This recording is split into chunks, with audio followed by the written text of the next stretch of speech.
Guys, तो आज हम फिजियोलॉजी का नया टॉपिक वॉमिटिंग शुरू करने जा रहे हैं। वॉमिटिंग की फिजियोलॉजी समझना ज़रूरी है क्योंकि जब हम पंचकर्म पढ़ते हैं तो उसमें मोड ऑफ एक्शन आता है वमन कर्म का। तो उसको समझने के लिए आपको फिजियोलॉजी पता होना ज़रूरी है कि किस तरीके से मेडिसिन वर्क करती है या वॉमिटिंग कैसे होती है, इसके बारे में पता होना ज़रूरी है। तो उससे पहले हम मोड ऑफ एक्शन वमन कर्म से पहले हम क्या पढ़ेंगे, फिजियोलॉजी पढ़ेंगे वॉमिटिंग की। ठीक है, तो देखते हैं आगे कैसे है। तो देखिए, सबसे पहले हम क्या पढ़ेंगे, डेफिनेशन की वॉमिटिंग की डेफिनेशन क्या होती है। अच्छा, ये टॉपिक जो है आपको फिजियोलॉजी में भी काम आएगा और इसके हेल्प से आपको वमन कर्म में भी इजी होगा समझने को। तो इसको ज़रा ध्यान से पढ़ते हैं। डेफिनेशन क्या है, वॉमिटिंग इज़ ए रिफ्लेक्स। ये हम जानते हैं, वॉमिटिंग क्या है, एक रिफ्लेक्स है which serve to relieve the upper GI content by forcefully expansion of gastric content through the mouth. ठीक है, तो यहाँ पर समझ सकते हैं कि जो हमारा वॉमिटिंग है वो एक रिफ्लेक्स है। इसमें होता है क्या है, फोर्सफुल एक्सपेंशन होता है, एक्सपल्शन होता है। और फोर्सफुल एक्सपल्शन किसका होता है, जो हमारा गैस्ट्रिक कंटेंट है उसका एक्सपल्शन होता है। ये एक्सपल्शन किस वजह से होता है, फोर्सफुल एक्सपल्शन ये होता है हमारे किसी भी इरिटेटिव सब्सटेंस या इरिटेटिव फूड को खाने की वजह से, या फिर जो हमारा ऑर्गन है उनको सर्व कर जो सप्लाई करने वाली नर्व्स होती हैं उनकी वजह से कोई प्रॉब्लम हो या ऑर्गन में कोई प्रॉब्लम हो, तब हमें ये चीज़ देखने को मिलती है। ठीक है, तो समझ में आ गया यहाँ पर, vomiting is a reflex which serve to relieve the upper GI tract by forceful expulsion of gastric content through the mouth. ठीक, तो वही चीज़ है, एक तरीके का रिफ्लेक्स है। इसमें क्या होता है, ये कहाँ पर होता है, अपर जीआई ट्रैक्ट में होता है। इसमें क्या होता है, जो गैस्ट्रिक कंटेंट होता है जो कि बेकार होता है, या फिर किसी तरीके से जो कुछ लोग होते हैं ख़राब चीज़ खा लेते हैं, या जो हमारी म्यूकोज़ा को या स्टमक में या इंटेस्टाइन में इरिटेशन पैदा कर रहा है, ऐसा कुछ ले लिया, या फिर किसी तरीके की बीमारी है उस ऑर्गन में। ठीक, जैसे अगर मान के चलें अपेंडिसाइटिस हो रखा है तब भी होता है, या फिर आपको अल्सर हो रखे हैं तब भी ये प्रॉब्लम हो सकती है।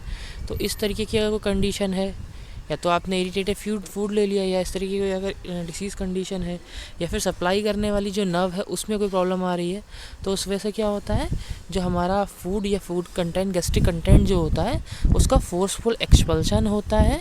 कहाँ से, माउथ के थ्रू। और ये प्रोसेस पूरी कहाँ हो रही होती है, अपर जीआई ट्रैक्ट के अंदर। ठीक, तो यहाँ पर समझ में आ रहा है। आगे देखते हैं डेफिनेशन के बाद। तो देखते हैं कि कॉजेज़ क्या क्या हो सकते हैं। कॉज ऑफ वॉमिटिंग, वॉमिटिंग किस किस वजह से हो सकती है। तो पहली चीज़ तो ये मैंने पहले बताया, presence of the irritative content in GI tract. Irritative content GI tract में, जैसे कि आज के टाइम पे क्या होता है, मार्केट में बहुत ज़्यादा अनहेल्दी फूड मिल रहा है, बासी खाना मिलता है, काफ़ी टाइम का रखा हुआ है, या फिर हम कुछ ऐसे खा रहे हैं जो कि फर्मेंट करके बनाया जा रहा है, काफ़ी टाइम रख रख के बनाया जा रहा है, जैसे हमारी ब्रेड वगैरह हो गई। तो ये सब चीज़ें क्या होती हैं, ये सब जो हैं किसी तरीके से जाके इरिटेशन पैदा करती हैं। ऐसे फूड जो होते हैं वो जंक फूड हो गए, ये क्या होते हैं, स्टमक अंदर जो होता है म्यूकोजल इरिटेशन करते हैं, इसकी वजह से वॉमिटिंग होती है। ठीक है, तो किसी तरीके इरिटेट कंटेंट होना। Second cheese, mechanical stimulation of pharynx. Pharynx का मैकेनिकल स्टिमुलेशन करना। फेरिंग्स का मैकेनिकल स्टिमुलेशन देखा होगा कि पहले के टाइम में क्या होता था, लोग को जो होते थे सुबह के टाइम पे वमन करते थे, उल्टी करते थे। तो कैसे करते थे, वो अपनी जो फिंगर्स होते थे उनको अंदर थ्रोट में, गले में डालते थे, जिसकी वजह से क्या होता था, वो अपने फेरिंग्स को स्टिमुलेट करते थे, मैकेनिकली स्टिमुलेट करते थे, ताकि जो भी गैस्ट्रिक कंटेंट है वो बाहर निकल जाए। तो ये भी हो गया। ठीक, उसके बाद प्रेगनेंसी के टाइम पे भी होता है। प्रेगनेंसी के टाइम पे क्यों होता है, क्योंकि प्रेगनेंसी के टाइम पे जो हमारा इंट्रा यूट्राइन लाइफ में उसके अंदर जो बेबी होता है उसकी वजह से क्या होता है, उसका साइज़ यूट्रस का काफ़ी बढ़ जाता है, और वो जो होता है हमारे एब्डोमिनल ऑर्गन्स जो होते हैं, लीवर, स्टमक वगैरह, इन सब पे क्या होता है, प्रेशर क्रिएट करता है। तो इस वजह से क्या होता है, जब स्टमक पे प्रेशर क्रिएट होता है नीचे से, तो स्टमक कम्प्लीटली अपने पूरी तरीके से फूल नहीं पाता, उसके अंदर जितना भी खाना वगैरह होता है सही से जाता नहीं है, तो वो कंटेंट क्या होता है, ऊपर से निकल जाता है, या फिर किसी नर्व को स्टिमुलेट करने की वजह से क्या होता है, वो खाना सब निकल जाता है बाहर। ठीक है, एक्सेसिव इनटेक ऑफ एल्कोहल। जो लोग बहुत ज़्यादा एल्कोहल इनटेक करते हैं उनमें भी होता है, तो आपने देखा ही होगा, कॉमन होता है, ज़्यादा पीने के बाद निकलने लगती है, सब उतर निकल जाता है बाहर। ठीक है, नोजेटिक साइट, ऑर्डर एंड टेस्ट। कुछ इस तरीके की चीज़ें देख लेना जहाँ पर, जैसे कई जगह इंडिया में तो देखने को मिलता है कि कूड़ा काफ़ी ऐसे पड़ा रहता है, जहाँ से क्या होता है बहुत गंदी रॉटन स्मेल आ रही होती है, बहुत ही ज़्यादा गंदी फाउल स्मेल आती है। या कुछ लोग होते हैं कि कुछ ऐसी चीज़ देख ली जिसकी वजह से एकदम से उल्टी होने लगी। जैसे आप देखते हैं डाइसेक्शन में जाते हैं तो क्या होता है, डाइसेक्शन होते समय भी कई लोग ऐसे होते हैं जो कि बॉडी जब डाइसेक्ट होना शुरू होती है तो उसको देख के वॉमिटिंग आने लगती है, उन लोगों को चक्कर आने लगते हैं। या फिर आप कहीं बाहर जा रहे हैं तो कुछ जो कहीं पर बहुत ज़्यादा गंदी स्मेल आ रही है, कुछ जगह से पास होते हैं रोड पे तो इंडस्ट्रीज़ की बहुत ज़्यादा गंदी स्मेल आती है, उसकी वजह से भी लोगों को वॉमिटिंग होने लगती है, ठीक है। या फिर कुछ ऐसा टेस्ट कर लिया जो कि बहुत ही ज़्यादा कड़वा था, जैसे कि नीम वगैरह खाने के बाद कुछ लोगों को वॉमिटिंग हो जाती है, गिलोय खाने के बाद कुछ लोग उल्टी करने लगते हैं कि बहुत ज़्यादा कड़वा है या बहुत ज़्यादा शोर है, इस वजह से उल्टी आ जाती है, ठीक है। और लास्ट क्या है, unusual stimulation of as in case of sea sickness, air sickness और सिकनेस और स्विमिंग, ठीक है। तैरते समय पे या फिर कुछ लोग जो होते हैं कि आप सी से कहीं समुद्र में जा रहे हैं, ठीक है, शिप में जा रहे हैं कहीं पर, उसकी वजह से उसकी वेव वगैरह जो होती हैं पानी की उसको देख के उन्हें लगता है। या कुछ लोगों को क्या होता है जब हम लोग कहीं माउंटेन्स पे जाते हैं, पहाड़ों पे जाते हैं, तो जब हमारी गाड़ी जो होती है वो चढ़ती है तो उसकी वजह से भी कुछ लोगों को मोशन सिकनेस होने लगती है, तो उसकी वजह से ही वॉमिटिंग होती है। आगे देखते हैं। हाँ, ये देखिए, जैसे कि आपको फूड का बताया था, तो इस तरीके के फूड खाने से क्या होता है, ऐसे फूड जो होते हैं जंक फूड्स वगैरह ये इरिटेशन करते हैं, इसकी वजह से वॉमिटिंग होती है। ये आपको बताया था मैकेनिकल स्टिमुलेशन फेरिंग्स का हो रहा है, यहाँ पर आपको देखने मिल रहा है, जिसके कारण वॉमिटिंग होगी। एक्सेसिव आपको अल्कोहल इंटेक देखने मिल रहा है। ये देखिए, ये जो साइट वाला बताया था कि ऐसी साइट देखने से यहाँ से स्मेल बहुत गंदी आती है, या फिर ऐसी चीज़ों को देखने से क्या होता है वॉमिटिंग होना शुरू हो जाती है कुछ लोगों को। इस तरीके का खाना खाने से देखिए फंगस लगी, अगर ऐसी कोई चीज़ कोई खा लेगा तब भी होने लगेगी। या इनकी स्मेल्स बहुत गंदी होती है, इनके सूंघने से ही उल्टी आने लगती है कुछ लोगों को, ठीक है। ये देखिए प्रेगनेंसी वाला देखते हैं, तो प्रेगनेंसी देखिए, पहले ये जो है हमारा स्टमक आपको देखने को मिल रहा है, ये नॉर्मली स्टमक हमारा है। अब क्या हो रहा है यहाँ पर, ये जब ये साइज़ बढ़ रहा है तो क्या हो रहा है, स्टमक जो है कंप्रेस हो रहा है। कंप्रेस होने की वजह से क्या होगा, जो भी हम खाएंगे वो पूरी तरीके से उसमें आ नहीं पाएगा, तो क्या होगा, नीचे से प्रेशर बढ़ने की वजह से जो हमारा खाना होगा वो ऊपर के लिए निकल जाएगा, यहाँ देखने को मिल रहा है। ये देखिए एयर में जो हमारे ये लैब्रिंथ होते हैं, ठीक है, इसकी वजह से भी होता है कुछ लोगों को जो मोशन सिकनेस की प्रॉब्लम होती है वो एयर लैब्रिंथ की वजह से ही होती है कि हमारे जो रिसेप्टर्स होते हैं, एफरेंट स्टिमुलाई होता है, यहाँ से जाता है फिर हमारे ब्रेन में जाता है, ब्रेन में जाने के बाद हमारा जो CTZ सेंटर होता है उसको स्टिमुलेट करता है, CTZ सेंटर होता है वॉमिटिंग सेंटर पे भेजता है मैसेज को कि ऐसी चीज़ देखिए, तो मतलब उल्टी करने का वो होता है, तो उसकी वजह से वॉमिटिंग हो जाती है, ठीक। ये एक्सेसिव ओपाइड एल्कोहल या फिर जो एंटीबायोटिक से खाने की वजह से भी, मेडिसिन लेने की, ड्रग लेने की वजह से भी होता है। और ये देखिए आप, ये कुछ डिसीज़ हैं जिनकी वजह से भी वॉमिटिंग होती है। जैसे कि डिसीज़ में हम क्या क्या देखने को मिल रहा है, तो देखिए आपको गैस्ट्रिक अल्सर, ये अल्सर देखने को मिल रहा है, अल्सर की वजह से, गॉल एब्सिस या फिर गॉल स्टोन्स की वजह से, ड्यूडेनल अल्सर, ठीक है।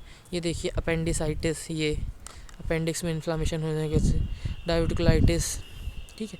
तो ये कुछ बीमारी ऐसी होती है जिनकी वजह से भी वॉमिटिंग होती है पेशेंट को, ठीक है। तो आगे देखते हैं और क्या है इसमें।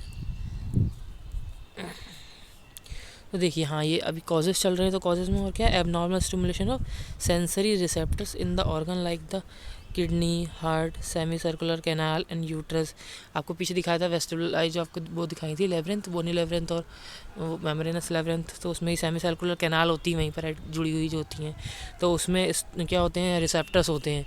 बहुत ज़्यादा प्रेशर बनने के कारण क्या होता है, रिसेप्टर्स एक्टिवेट हो जाते हैं, वो भेजते हैं सेंसरी नर्व्स जो होती हैं वो लेके जाती है मैसेज हमारे कहाँ पर, CTZ सेंटर में, ब्रेन में, ठीक है, जो कि उसमें होता है हमारा 4th चैम्बर के अंदर।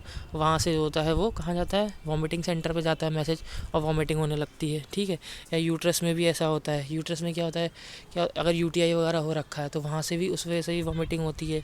हार्ट की प्रॉब्लम में या फिर किडनी की प्रॉब्लम में भी क्या होता है, इनमें भी रिसेप्टर्स होते हैं, कोई प्रॉब्लम होती है तो उसकी वजह से भी इंसान को वॉमिटिंग होने लगती है, ठीक। अब देखिए ड्रग्स लाइक द एंटीबायोटिक्स या ओपिएट्स, ये सब चीज़ें जो होती हैं इनकी वजह से भी होती है। किसी तरीके के GI डिसऑर्डर, पहले आपको बताया अपेंडिसाइटिस, ड्यूडेनल अल्सर या गॉल स्टोन, इनकी वजह से भी होता है, ठीक है। Acute infection like urinary tract infection, influenza, ये जो है ये भी कॉज करते हैं, लोगों को बुखार आता है, सर्दी खांसी जुकाम, इनमें भी वॉमिटिंग होने लगती है कॉमनली, ठीक है। एक्यूट इन्फेक्शन हो गया किस तरीके का भी। उसके बाद मेटाबॉलिक डिस्टर्बेंस, जैसे कार्बोहाइड्रेट स्टारवेशन, बहुत टाइम से कार्ब्स स्टारवेशन पे जो लोग रहते हैं, जिम वगैरह करते हैं, तो क्या होता है कार्ब्स कम लेते हैं, या फिर उनका मतलब लिमिटेड रहता है, या काफ़ी टाइम से आप फास्टिंग पे हैं, तो इस तरीके की कंडीशन में क्या होता है, स्टारवेशन करने से कार्बोहाइड्रेट की कमी होने की वजह से वॉमिटिंग होने लगती है लोगों को। कीटोसिस, ठीक है, प्रेगनेंसी के टाइम पे ज़्यादा होता है, यूरेमिया, कीटो एसिडोसिस, या फिर हाइपरकैलीमिया, कैल्शियम काफ़ी ज़्यादा बढ़ने की वजह से भी ये होने लगता है। तो ये कुछ फैक्टर्स ऐसे हैं जो कि हमारी वॉमिटिंग को स्टिमुलेट करते हैं, हमें वॉमिटिंग कराते हैं। ठीक, आगे देखते हैं क्या है। हाँ, अब ये पढ़ते हैं रेचिंग क्या होता है। रेचिंग जो होता है एक बहुत इम्पॉर्टेंट प्रोसेस है। तो इसमें होता है क्या है, पहली चीज़ तो ये हमारी जो बहुत ही स्ट्रॉन्ग इनवॉलेंट्री प्रोसेस है, अनैच्छिक है, अपनी इच्छा से नहीं कर सकते हम इसको, ये अनैच्छिक प्रोसेस होती है, इनवॉलेंट्री प्रोसेस होती है। इसमें होता क्या है, इन द जीआई ट्रैक्ट। कहाँ होती है GI tract, which start before actual vomiting. ये क्या होती है, वॉमिटिंग होने से पहले होती है। तब लोग, आपने देखा होगा कभी वॉमिटिंग आई होगी तो क्या होता है, वॉमिटिंग आने से पहले एकदम से हुक्काइयाँ आने लगती है, ऐसा लगता है कि कुछ निकल रहा है, लेकिन निकलता कुछ नहीं है, गैस्ट्रिक कंटेंट कोई नहीं आता है। ठीक है, ये नोजिया और वॉमिटिंग की बीच की स्टेज होती है। वॉमिटिंग, नोजिया में आपको फील होता है कि वॉमिटिंग होगी, लेकिन इसमें क्या होता है, इसमें आपको पता चल रहा होता है कि कोई कंटेंट आ रहा है, लेकिन वो कंटेंट निकलता नहीं है। ठीक है, तो ये जस्ट बिफोर होती है एक्चुअल वॉमिटिंग के। ठीक है, this movement intensify the feeling of vomiting. ये करता है वॉमिटिंग की फीलिंग को इंटेंसीफाई करता है, मतलब कि वॉमिटिंग आने ही वाली है, ऐसा लगेगा कि वॉमिटिंग आ गई एक्चुअली, ठीक है, लेकिन आती नहीं है। This condition is known as the retching. Try to vomit, बोलते हैं कि ट्राई टू वॉमिट, उल्टी करने की कोशिश हो रही है। Vomiting occur few minutes after this, इसके कुछ समय बाद ही वॉमिटिंग हो जाती है क्या। इसमें होता क्या, देखिए, comprise leopard spasmodic respiratory movement. ठीक है, क्या होता है, जब आपने देखा होगा जब वॉमिटिंग आने वाली होती है तो क्या होता है, जो हमारा ग्लॉटिस होता है वो तो बंद, पूरी तरीके से हमारे लैरिंग्स क्लोज हो जाते हैं, ग्लॉटिस से कवर कर देता है। हाइड बोन जो होती है ऊपर के लिए अपवर्ड एंड फॉरवर्ड मूवमेंट होता है, तो उस टाइम पे क्या होता है, हमारा जो लैरिंग्स होते हैं वो बंद हो जाते हैं, लेकिन हमारी जो लंग्स होते हैं उनके अंदर एक प्रेशर सा बनता है, जिसकी वजह से क्या होता है कि स्पाज्मोटिक लेबर्ड ब्रीथ क्या होता है, जैसे हाँफते हैं ना, उस तरीके का हमको फील होता है। जैसे आपने कभी हाँफते हुए देखा होगा, तो वैसा ही सेम इसमें मूवमेंट होता है। कब होता है, अगेंस्ट द क्लोज्ड ग्लॉटिस। जब हमारी ग्लॉटिस क्लोज होती है, उस ऐसा समझ के चलिए कि आपकी ग्लॉटिस जो है क्लोज्ड है, उस ग्लॉटिस पे बहुत तेज़ी से नीचे से प्रेशर लग रहा है, स्पाज्मोटिक प्रेशर लगता हुआ आ रहा है। कहाँ से, हमारा एयर की वजह से प्रेशर लग रहा है, किसमें, लंग्स में से लग रहा है वो प्रेशर। ठीक है, रेस्पिरेटरी मूवमेंट होता है बहुत तेज़ी से वो। ठीक, विच कॉन्ट्रैक्ट द, जिसकी वजह से क्या होता है, एब्डोमिनल मसल, चेस्ट वॉल और डायफ्राम, ये सब कॉन्ट्रैक्ट होती हैं। ठीक है, इस कंडीशन में without any expulsion of gastric content, जिसमें कि किसी भी प्रकार का गैस्ट्रिक कंटेंट नहीं निकलता है हमारा। Can occur without vomiting but normally generate the pressure graduate that lead to vomit. ठीक है, ये प्रेशर जनरेट करती है एट लास्ट वॉमिटिंग कराने के लिए। ठीक, आगे देखते हैं क्या है। तो हाँ, अब ये मेन चीज़ है, यहाँ पर हम पढ़ते हैं सीक्वेंस ऑफ इवेंट, मतलब कैसे कैसे क्या क्या होता है वॉमिटिंग के टाइम पे, कैसे हमारा नेज़ोफेरिंग्स बंद होता है, कैसे हमारे लैरिंग्स बंद होते हैं, तो इन सब चीज़ों के बारे में देखेंगे। तो सबसे पहले क्या होता है कि वॉमिटिंग जब भी शुरू होती है तो उस कंडीशन में क्या होता है, जो हमारे पेरिस्टाल्सिस मूवमेंट नॉर्मली चल रहे होते हैं, वो पेरिस्टाल्सिस मूवमेंट कैसे हो जाते हैं, एंटी पेरिस्टाल्सिस हो जाते हैं। मतलब जो मूवमेंट, जो नॉर्मल एक इंटेस्टाइन का मूवमेंट होता है, पेरिस्टाल्सिस कैसा, स्मॉल इंटेस्टाइन से लोअर इंटेस्टाइन, स्मॉल इंटेस्टाइन से लार्ज इंटेस्टाइन की तरफ जो मूवमेंट होता है, वो मूवमेंट अपोजिट हो जाता है। ठीक है, तो कैसा होता है इसमें, अब ये स्टार्ट कहाँ से होता है देखते हैं। ठीक है, which run from ileum, ileum is the last part small intestine.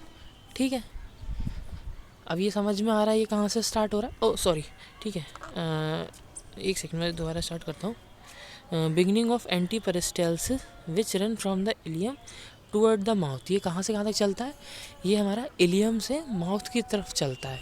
ठीक है, क्योंकि इलियम जो है हमारा क्या है, स्मॉल इंटेस्टाइन का लास्ट पार्ट है। कैसे होता है ऐसे, मतलब जब स्टार्टिंग होती है तो यही तो होता है, हमारा ऊपर से आता है ड्यूडेनम आता है, फिर जेजुनम आता है, फिर इलियम आता है, फिर इलियम जो होता है सीकल में जाके लास्ट में वहाँ पर जुड़ा हुआ होता है।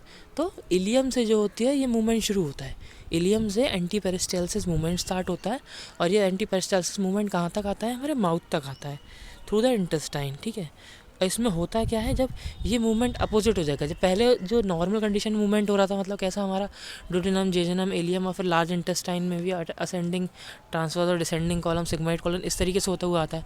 लेकिन इसमें क्या होता है, इसमें अपोजिट होता है। तो क्या होगा, जो नॉर्मल कंडीशन था उसमें तो खाना आगे बढ़ता है हमारा, ड्यूडेनम से जेजुनम, जेजुनम से इलियम, इलियम से असेंडिंग कॉलम, असेंडिंग से ट्रांसवर्स कॉलम, ट्रांसवर्स कॉलम से डिसेंडिंग कॉलम में आता है। लेकिन यहाँ क्या होता है, यहाँ पर अपोजिट होता है, इलियम से कहाँ जाएगा, जेजुनम में, फिर जेजुनम से कहाँ होगा, डिडेनम में, डिडेनम से कहाँ होगा, पैरेलल स्पेंडक्स से होते हुए स्टमक में, स्टमक से ईसोफेगस से होते हुए माउथ से निकलेगा। तो ये एंटी पेरास्टाल्सिस मूवमेंट की वजह से होने लगता है यहाँ पर, ठीक है। इसमें क्या होता है, जो भी हमारा कंटेंट होता है वो क्या होता है, अपोजिट डायरेक्शन में मूव करने लगता है, ठीक है। Intestinal content in the stomach with in the few minutes, ठीक है। जो भी कंटेंट इंटेस्टाइन में होता है वो एंटी पेरिस्टाल्सिस मूवमेंट की वजह से थोड़े ही टाइम में कहाँ आ जाता है, स्टमक के अंदर आ जाता है। और इसमें क्या होता है, जो इसकी मूवमेंट होती है एंटी पेरिस्टाल्सिस की, वो क्या हो जाती है, अबाउट 2 to 3 सेंटीमीटर पर सेकेंड। मतलब एंटी पेरिस्टाल्सिस की मूवमेंट रहती है, वेलोसिटी रहती है उसकी, वो 2 to 3 सेंटीमीटर पर सेकेंड रहती है, ठीक है।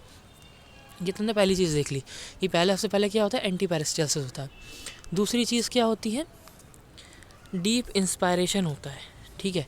यहाँ डीप इंस्पायरेशन क्यों हो रहा है, डीप इंस्पायरेशन इसलिए करते हैं क्योंकि अगर वॉमिटिंग काफ़ी लंबे समय तक लगातार आपको एकदम से आई तो क्या होगा, उसके बीच में क्या होगा, बॉडी को ऑक्सीजन की ज़रूरत पड़ रही है, क्योंकि रेस्पिरेशन तो कंटिन्यूस चलता रहता है। अगर किसी को भी उस टाइम वॉमिटिंग के टाइम पे अगर कोई इंस्पायरेशन करता है एयर का या एक्सपायर करता है तो क्या होगा, ग्लॉटिस ओपन होगा, एयर एक्सचेंज होगा, अंदर से हवा बाहर जाएगी और बाहर की एयर अंदर आएगी, इंस्पायरेशन होगा।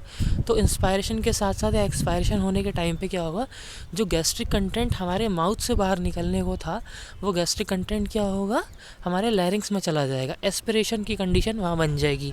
तो इसलिए क्या होता है, वॉमिटिंग होने से ही पहले डीप इंस्पायरेशन होता है, मतलब काफ़ी ज़्यादा जो पेशेंट होता है वो बहुत तेज़ी से एकदम सांस को अंदर के लिए खींचता है, ठीक है, ताकि वॉमिटिंग के टाइम पे बीच में इंस्पायरेशन या एक्सपायरेशन ना करना पड़े और बॉडी में ऑक्सीजन की कमी ना हो, ठीक।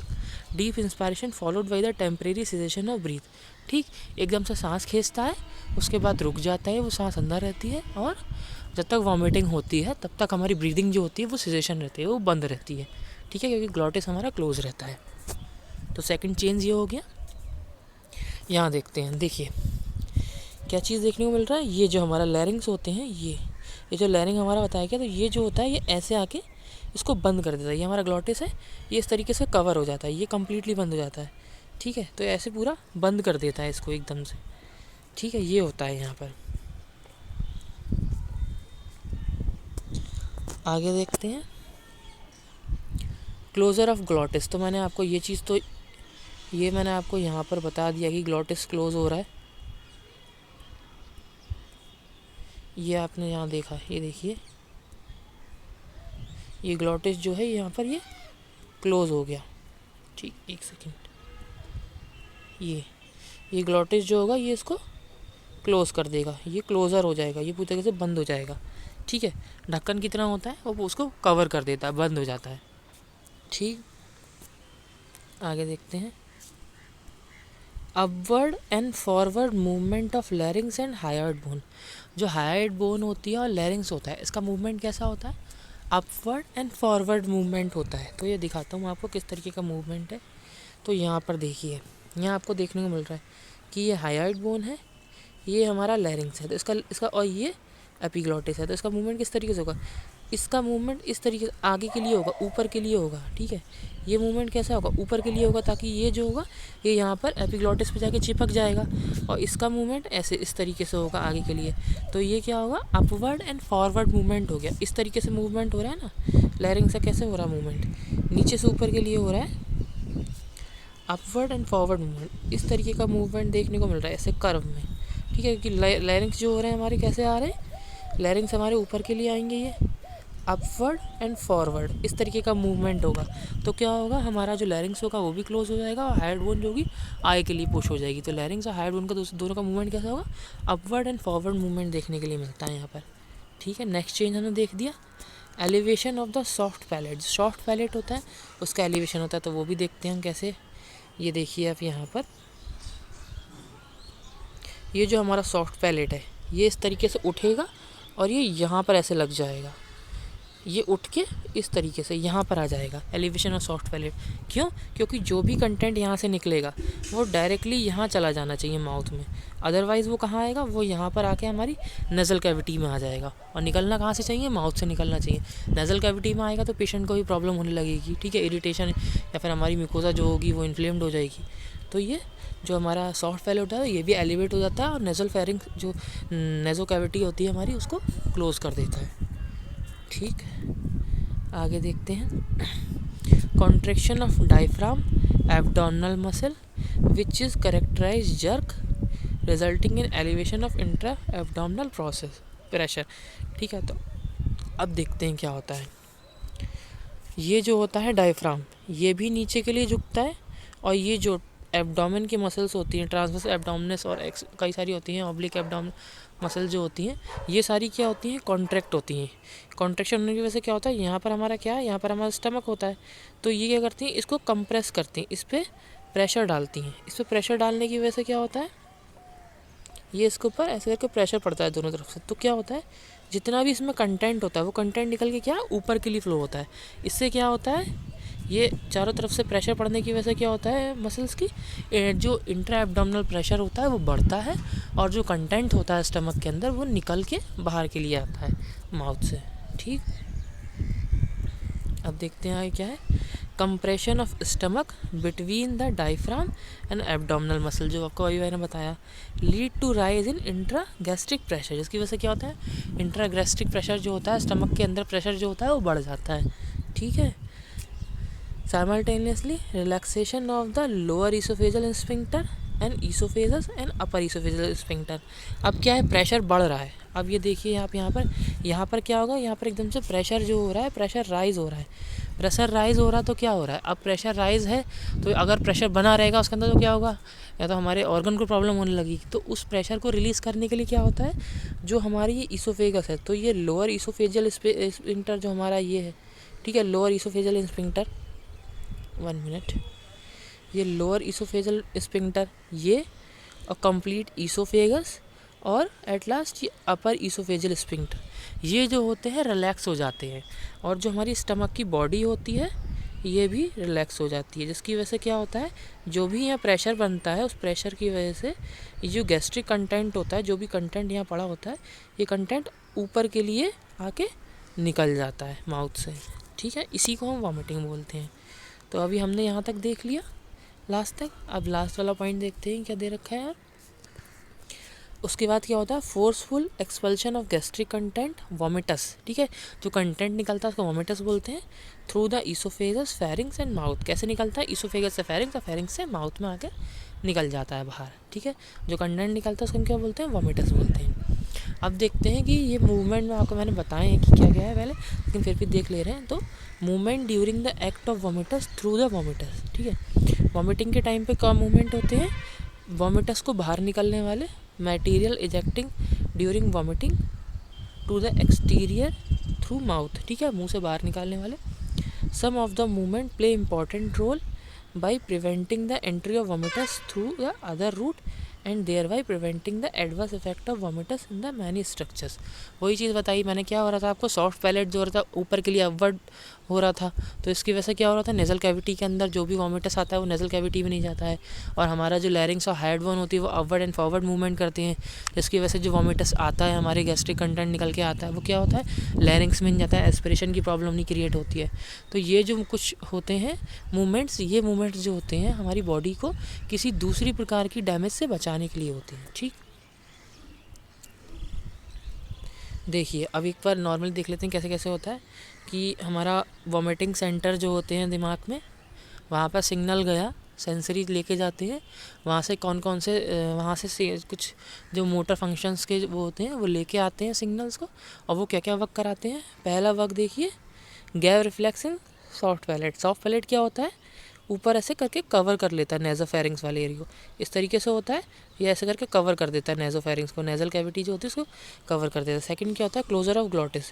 ग्लॉटिस जो होता है वो बंद हो जाता है। ठीक है, रेस्पिरेशन स्टॉप। मैंने बताया था डीप इंस्पिरेशन होता है, पर वॉमिटिंग के टाइम पे क्या होता है? इंस्पिरेशन सीजेशन हो जाता है, बिल्कुल ही जो हमारी ब्रीथ होती है वो सीजेशन हो जाती है, बंद हो जाती है। Lower oesophageal sphincter relax. Oesophageal sphincter जो होते हैं लोअर अपर और ईसोफेजल और जो स्टमक बॉडी होती है वो रिलैक्स कर जाती है। एब्डोमिनल प्रेशर इंक्रीजेज, ठीक है। फिर वो स्क्वीज़ होता है, contraction of the diaphragm abdominal muscle, और जितना भी कंटेंट होता है वो माउथ से बाहर निकल जाता है, ठीक। देखिए यही चीज़ यहाँ बताई गई है। सच मूवमेंट्स आर, कौन कौन से मूवमेंट हैं? Closure of glottis and cessation of breath prevent entry of vomitus into lungs. Lungs में अंदर जाने से वोमिटस को बचाता है। कौन कौन से? ग्लॉटिस के बंद होने से और ब्रीथिंग के रुकने से। क्या होता है, जो भी कंटेंट निकलता है वो हमारा कहाँ नहीं जाता है? लंग्स में नहीं जाता है। Elevation of soft palate prevent entry of vomitus into the nasopharynx. जो नेजोफेरिंग्स होता है, नेजोफेरिंग्स के अंदर वोमिटस को जाने से रोकता है। कौन? हमारा सॉफ्ट पैलेट। सॉफ्ट पैलेट ऊपर की ओर उठ जाता है, इससे क्या होता है, हमारा जो वोमिटस आ रहा होता है गैस्ट्रिक कंटेंट इसोफेगस से होता है वो माउथ से निकल जाता है, नेसोफेरिंग्स में नहीं जाता है, ठीक है। लास्ट क्या है? Larynx and hyoid bone move upward and forward and are placed in this position rigidly, ठीक है। अपवर्ड और फॉरवर्ड हो जाते हैं और रिजिडली वहाँ पर एकदम वैसे की वैसी अकड़े हुए से अटके रहते हैं। क्यों? This causes the dilation of the throat and which allow the free exit of vomitus, ठीक। इससे फ़ायदा क्या होता है, जब ये अपवर्ड और फॉरवर्ड मूवमेंट करते हैं तो क्या होता है, वहाँ पर एरिया जो होता है वो बढ़ जाता है। एरिया बढ़ने की वजह से क्या होता है, जो वोमिटस नीचे से आ रहा है वो ईजिली वहाँ से थ्रो आउट हो जाता है, ठीक है। जो भी गैस्ट्रिक कंटेंट आता है वो इजीली हमारे वहाँ से होता हुआ इसोफेगस से होता हुआ बाहर निकल जाता है, लैरिंग्स या फिर लंग्स के अंदर नहीं आता है, स्पेस बढ़ने की वजह से। क्योंकि अगर स्पेस कम होगा तो प्रेशर ज़्यादा होगा, प्रेशर ज़्यादा होगा तो क्या होगा, वो लैरिंग्स पे या फिर हमारे ऊपर नेसोफेरिंग्स पे क्या होगा, प्रेशर डालेगा। तो अगर दोनों में से कुछ भी खुल गया तभी प्रॉब्लम हो जाएगी। तो उस टाइम पे क्या होता है, वहाँ पर ये इस प्रोसेस की वजह से हायर्ड और लैरिंग्स के अपवर्ड एंड फॉरवर्ड मूवमेंट्स की वजह से वहाँ पर स्पेस जो होता है वो बढ़ जाता है, वहाँ पर डायलेशन हो जाता है। उसकी वजह से क्या होता है, जो कंटेंट आता है वो इजीली बाहर निकल जाता है, ठीक। तो यहाँ तक ही समझ में आ गया। अब इसका जो नेक्स्ट वाला पॉइंट है मैकेनिज्म ऑफ वॉमिटिंग, वो हम नेक्स्ट वीडियो में पढ़ेंगे। Thank you for watching our video. कोई चीज़ अगर समझ में नहीं आई हो तो आप हमसे पूछ सकते हैं।